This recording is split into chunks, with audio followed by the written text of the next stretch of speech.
Thanks for reading the Bible with me, one chapter at a time. Today we will be reading Matthew chapter 27. When morning came, all the chief priests and the elders of the people took counsel against Jesus to put him to death. And they bound him and led him away and delivered him over to Pilate the governor. Then, when Judas his betrayer saw that Jesus was condemned, he changed his mind and brought back 30 pieces of silver to the chief priests and the elders, saying, I have sinned by betraying innocent blood. They said, What is that to us? See to it yourself. And throwing down the pieces of silver into the temple, he departed and he went and hanged himself. But the chief priests, taking the silver pieces, said, It is not lawful to put them into the treasury, since it is blood money. So they took the counsel and bought with them the potter's field as a burial place for strangers. Therefore, that field has been called the field of blood to this day. Then was fulfilled what had been spoken by the prophet Jeremiah, and they took the 30 pieces of silver, the price of him on whom a price had been set by some of the sons of Israel, and they gave them the potter's field, as the Lord directed me.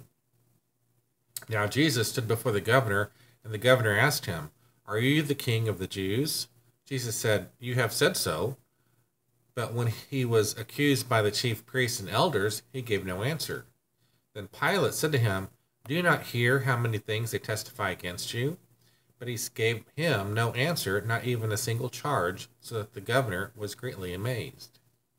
Now at the feast, the governor was accustomed to release for the crowd any one prisoner whom they wanted, and they had then a notorious prisoner called Barabbas.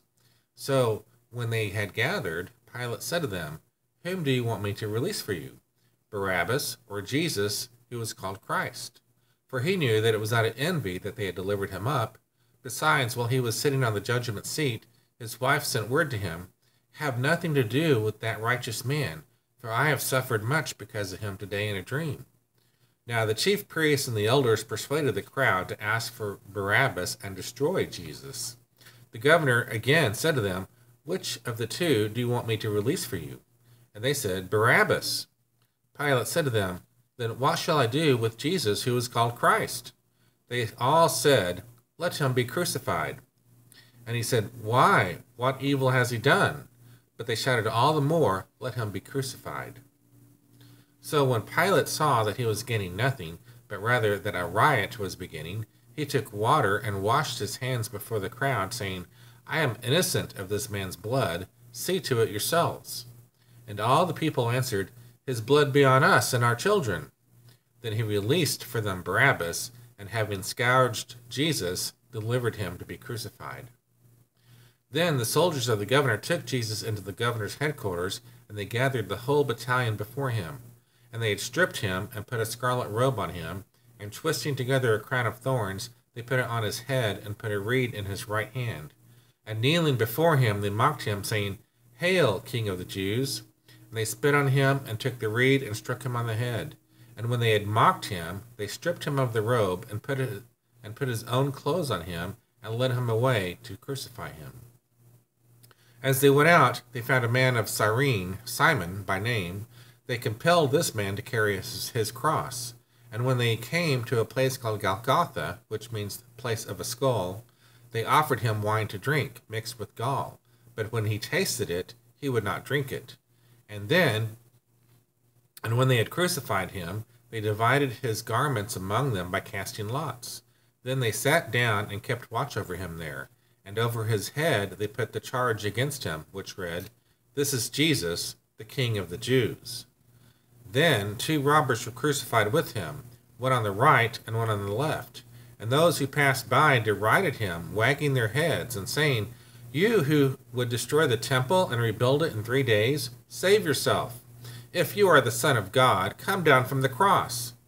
So also the chief priest with the scribes and elders mocked him, saying, He saved others, he cannot save himself.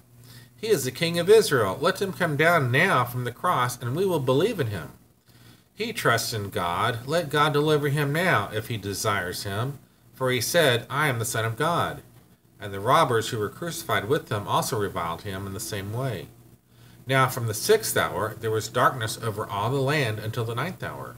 And about the 9th hour Jesus cried out with a loud voice, saying, Eli, Eli, lema sabachthani, that is, my God, why have you forsaken me?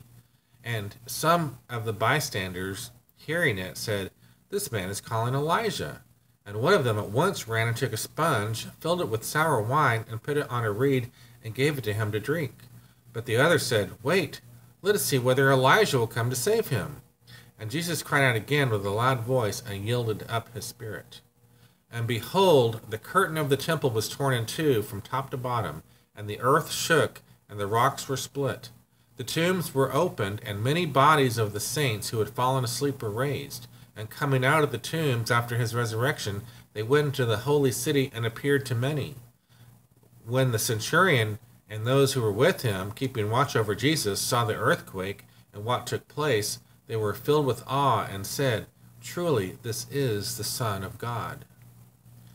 There were also many women there, looking on from a distance, who had followed Jesus from Galilee, ministering to him, among whom were Mary Magdalene, and Mary the mother of James and Joseph, and the mother of the sons of Zebedee.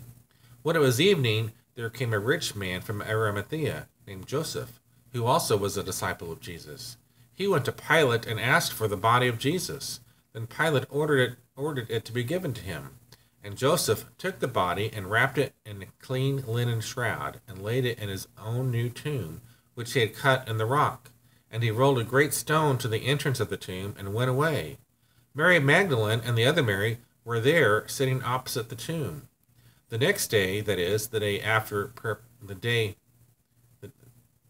day of preparation, the chief priests and the Pharisees gathered before Pilate and said, Sir, we remember how the impostor said, while he was still alive, After 3 days I will rise. Therefore, order the tomb to be made secure until the 3rd day, lest his disciples go and steal him away and tell the people, He has risen from the dead, and the last fraud will be worse than the first. Pilate said to them, You have a guard of soldiers. Go, make it as secure as you can. So they went and made the tomb secure by sealing the stone and setting a guard. Thank you for reading the Bible with me, one chapter at a time, as we finished Matthew chapter 27. I pray that God blesses you in your effort to seek Him daily through reading and listening through His Word. Have a great day.